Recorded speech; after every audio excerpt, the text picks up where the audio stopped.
একটা ফ্যামিলি থেকে বিলং করছি, যে ফ্যামিলিতে আসিফ ভাই, আমি আপনাকে আজকে আরেকটা কথা বলতে চাই। সেটা হচ্ছে, আমার ফ্যামিলিতে অর্ধেক মানুষ হচ্ছে জামাতের প্রার্থী, জামাত শিবিরের সাথে ওতপ্রোতভাবে জড়িত।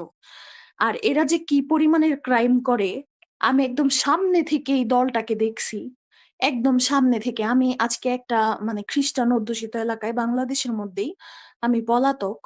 পলাতক বলতে, হ্যাঁ, পলাতকই ধরতে গেলে। কারণ আমি কারো সাথেই যোগাযোগ রাখি না। শুধুমাত্র আমার ছোট ২ টা বোনের সাথে আমার যোগাযোগ আছে। কারণ ওরাও আমার মতো। তো ওদের মনে অনেক প্রশ্ন আছে। সো আমি ছোটবেলা থেকে যখন বিধি-নিষেধগুলা পাইতাম, দেখতাম মেয়েদের চুল খোলা রাখতে হয় না। আম আ পুরুষ মানে পরপুরুষ যাতে আমাদের চুল না দেখে, আমাদের নাকি কণ্ঠস্বরও শোনা যাবে না।